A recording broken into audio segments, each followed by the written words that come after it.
الله وبركاته. اهلا وسهلا بحضراتكم، معكم احمد ثابت. النهارده ان شاء الله جاي معانا ديكور مش هتحتاج فيه غير الفرشايه دي وشويه بوهيه. ادي ميزه الديكور بتاع النهارده، ما فيش اي تعقيد، ما فيش اي حاجه. هنبدا نقول بسم الله كده، وهنبدا نقيس من الحيطه من تحت على اعتبار ان دي الوزره بتاعتنا. من فوق الوزره كده هنبدا نقيس 40 سم. تمام. والمقاسات دي يا جماعه ممكن تغيرها، يعني مفيش مشاكل. المهم انك انت توسطن الرسمه زي ما انا هعمل. هتاخد من الناحيه الثانيه 40 سم، وهناخد من فوق 30 سم من الناحيه دي، وانا هاخد 30 سم الناحيه الثانيه. نوصل العلامات اللي احنا خدناها يا جماعه ببعضها باستخدام قلم رصاص. هو القلم الرصاص مش هيبان في التصوير طبعا، ولكن علشان الحيطه ما تبص مننا لو عملنا الموضوع ده بقلم زاهي، فهيفضل الخطوط عن الحيطه يا جماعه. من الجنب كده، من جنب الحيطه. تمام. وهنبدا نقيس 30 سم من فوق، وهنعمل عندها علامه بالشكل ده، 30 سم من تحت، وهنعمل عندها علامه، وهنعمل الحكايه دي من الناحيه الثانيه وهنوصل. بعد ما عملنا الحكايه اللي عملناها ده يا جماعه، اللي هو احنا يعني عملنا مربع، تمام، او مساحه في وسط الحيطه بتاعتنا، وسطناها في وسط الحيطه. هنقيس المساحه بتاعتنا وهنقسمها على 6، لان احنا هنقسمها على ست خطوط. تمام. فانا قسمتها على 6، فطلعت المساحه معايا 25 سم. فانا هبدا اقسم المساحه بتاعتي على 25 سم، هتطلع معايا 6 خطوط بالظبط. اخد 25 هنا، اخد 25 تحت،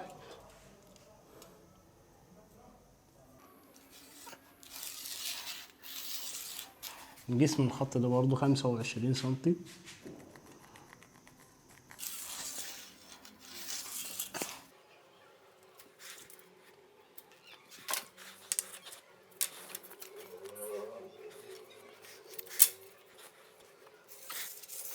نبدأ يا جماعة طبعا الخطوة اللي جاية هنعمل دايرة نص القطر بتاعها 12 ونص. تمام. وهنقسمها نصين وهناخد نص منها. نص القطر 12 بس، مش 12 ونص، 12 سم بس او 11 يعني، مفيش مشاكل. وهناخد نص الدايرة زي ما انتم شايفين كده. تمام. وهنبدأ نثبت نص الدايرة دي على الخط من البداية كده. تمام.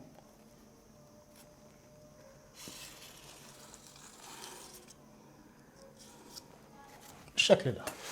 وهنيجي هنا كده. تمام. يعني هنعمل واحدة وعكسها واحدة، وهنرسم، هنسيب يعني زي سنتي كده. تمام.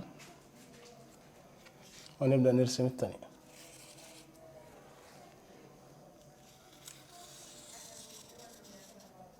بالشكل ده.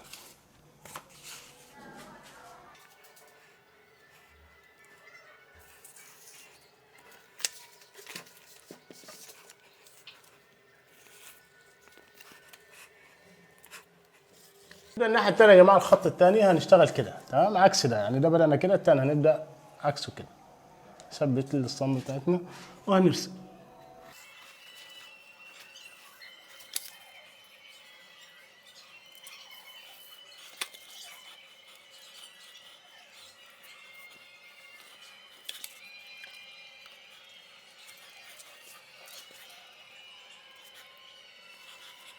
التالت يا جماعة زي الصف الأول بالظبط، يعني احنا زي ما بدأنا الصف الأول هنبدأ الصف التالت.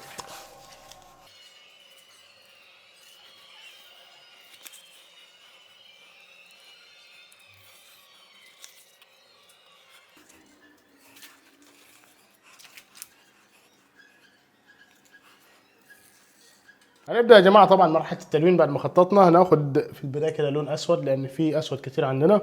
تمام. وهنبدأ من أول واحدة دي كده. تمام. باستخدام الفرشة الصغيرة، وهنبدأ نلونها بالأسود. ممكن نلزقهم بلزق يا جماعة، مفيش أي مشاكل.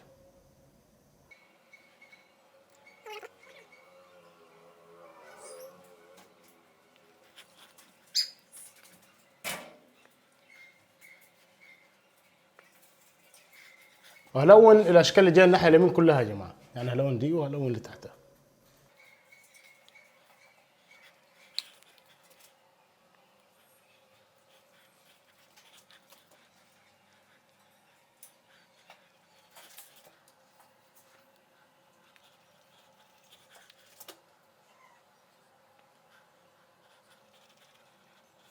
هنبدا يا جماعه بعد ما انهينا الاسود زي ما انتم شايفين، جبنا الناحيه كلها، الناحيه اليمين كلها اسود تمام.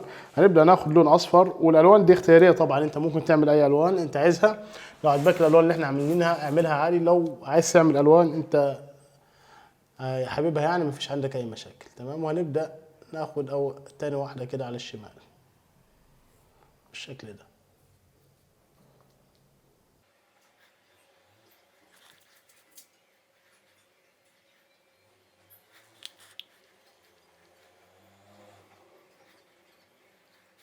بعد ما خلصنا اول واحده يا جماعه، احنا هناخد الصف ده كله كده تمام، اللي هم جايين كده بزاويه 45، يعني دي ودي ودي ودي ودي تمام، الخمسه دول هنبدا ناخدهم بنفس اللون.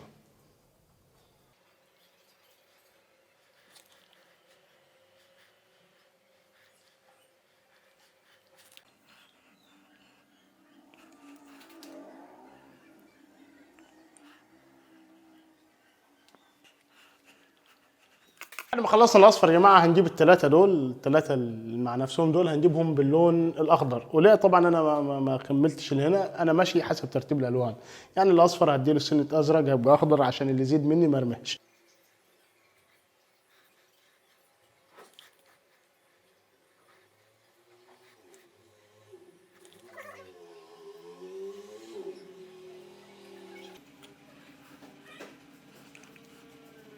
بعد ما انهينا الاخضر يا جماعه، هناخد الجماعه اللي هم دول تمام، اللي هم كتار كده مع بعض، دول هنجيبهم باللون اللي هو الازرق الفاتح او اللون السماوي يعني تمام.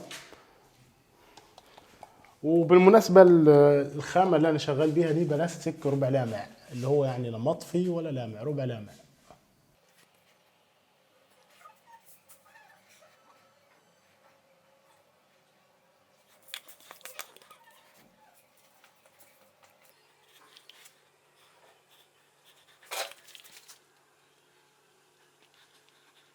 نبدا يا جماعه بعد ما انهينا اللون السماوي، هناخد الثلاثه دول باللون كشمير تمام. هنبدا بسم الله.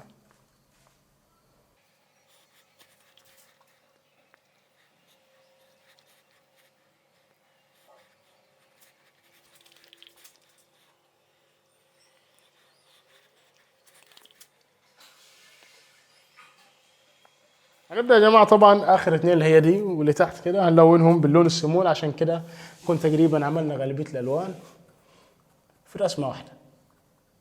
الغريب انها تطلع حلوه برضه، سبحان الله.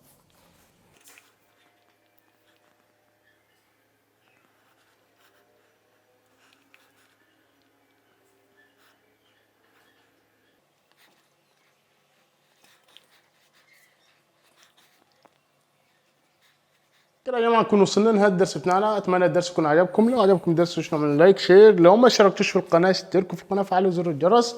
شوف حلقه مع خير ان شاء الله، ودوس قدم افكار قديمه. السلام عليكم ورحمه الله وبركاته.